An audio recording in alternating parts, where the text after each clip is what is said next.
Teknologi saat ini berkembang dengan pesat, tergantung bagaimana cara kita menggunakannya. Kita memiliki aksesibilitas dan fleksibilitas yang tak terbatas.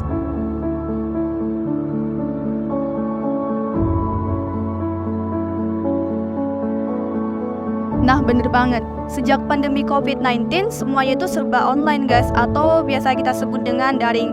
Pada saat itu, saya masih berada di bangku SMA, dan kegiatan belajar mengajar ini biasa dilakukan dengan daring. Dan oleh karena itu, kami berkeliling di Fakultas Keguruan dan Ilmu Pendidikan Universitas Riau untuk menanyakan bagaimana peran teknologi dalam dunia pendidikan. Bersama saya Izatul Mardiah Dan saya Roza Diana, kita akan mendengarkan jawaban dari mahasiswa FKIP Unti tentang peran teknologi dalam dunia pendidikan.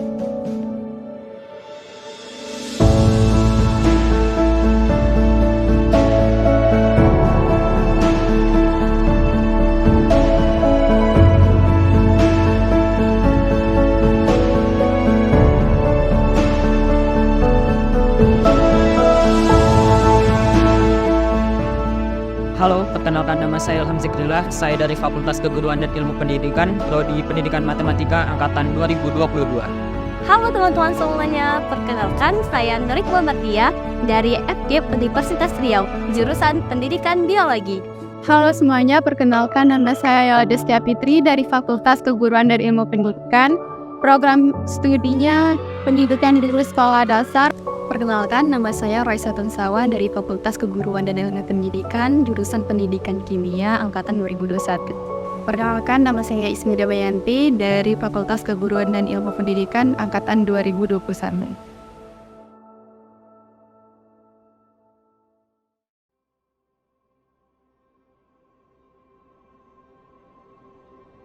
Apa saja contoh pengaplikasian teknologi atau komputer dalam dunia pendidikan? Nah, kalau di dalam dunia pendidikan sendiri itu pengaplikasian itu ada banyak ya. Salah satunya itu adalah pada masa pandemi COVID-19, di mana pembelajaran yang sebelumnya dari tatap muka itu dialihkan secara online. Nah, secara online ini kan kita membutuhkan menggunakan teknologi. Salah satunya adalah penggunaan Classroom, Zoom, dan lain-lain. Biasanya kan kalau dari dosen kami, penugasannya itu berupa makalah sama TVT. Nah, tentunya kan dalam buat makalah maupun TVT ini pasti menggunakan komputer. Kami juga ada penugasan berupa pembuatan perangkat pembelajaran seperti modul, LKPD, RTV. Kami juga ada beberapa sekolah yang sudah menggunakan TV sebagai media presentasinya, tidak lagi menggunakan proyektor. Untuk contoh pengaplikasian teknologi itu kan sangat banyak ya, karena kebetulan saya dari jurusan keguruan, jadi saya mengaplikasikan teknologi itu untuk membuat perangkat pembelajaran seperti e-modul, LKPD, RPP, dan juga untuk membuat makalah dan PowerPoint. Apa saja manfaat komputer dan teknologi dalam dunia pendidikan? Nah, untuk manfaat teknologi di dalam dunia pendidikan itu sangat banyak. Salah satunya bisa mempermudah kita untuk mencari sumber informasi dan bisa lebih menghemat waktu, dikarenakan di saat teknologi sudah canggih, kita tentunya bisa lebih menghemat waktu, bisa kita menggunakan sumber-sumber yang lain.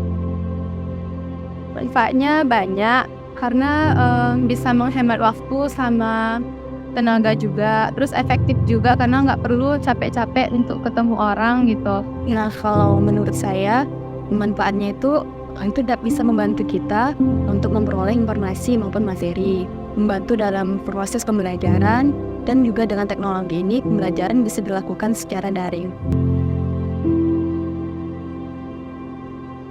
Apa saja dampak positif dan negatif teknologi atau komputer ini dalam dunia pendidikan?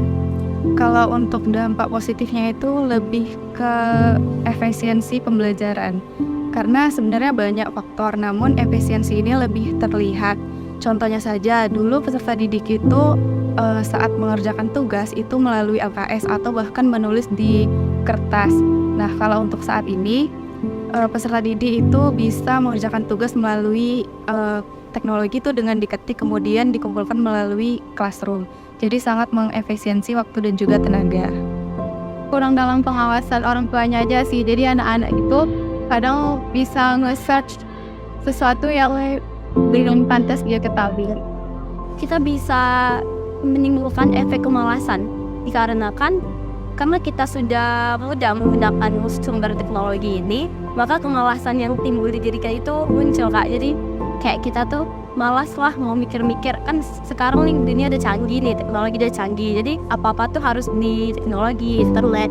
Untuk dampak negatifnya itu yang pertama kurangnya penguasaan materi. Misalnya waktu presentasi itu kalau sudah masuk ke sesi tanya jawab, pasti presentator itu mencari jawabannya dengan mengandalkan internet atau Google. Jadi dia tidak menguasai materinya sendiri. Kemudian yang kedua itu kurangnya interaksi. Nah, karena presentator itu memanfaatkan internet atau juga Google, jadi dia itu tidak ada diskusi dengan presentator lainnya. Jadi tidak ada interaksi di situ. Bagaimana idealnya penggunaan teknologi pada kehidupan masa kini? Nah, idealnya penggunaan teknologi itu yang pertama adalah kontrol interaksinya. Nah, seperti yang kita tahu bahwa dalam pendidikan itu sendiri juga perlu dikontrol yang mana berinteraksi dengan manusia dan berinteraksi dengan komputer. Jadi itu harus seimbang. Pandai-pandailah mencari referensi atau sumber dari teknologi tersebut. Jangan mudah terpercaya gitu, karena banyak kan sumber-sumber yang agak-agak hoax sekarang. Itu harus sesuai dengan itu sih usia, karena sekarang banyak anak-anak yang belum pantas dikasih gadget tapi udah dikasih, jadinya kayak menyimpang gitu penggunaan teknologi yang harusnya buat cari ilmu malah jadi kayak lebih ke game atau ke sesuatu yang negatif. Untuk penggunaan teknologi yang ideal itu bijak dalam sikap maupun tindakan yang mengarah pada pemanfaat teknologi, sehingga kita dalam memanfaatkan teknologi itu bisa menelaah apa yang didapatkan, tidak menelan mentah-mentah.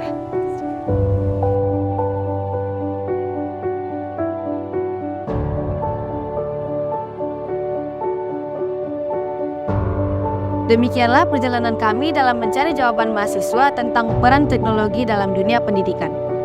Terima kasih atas perhatian yang diberikan. Sampai jumpa di lain hari. Bye-bye.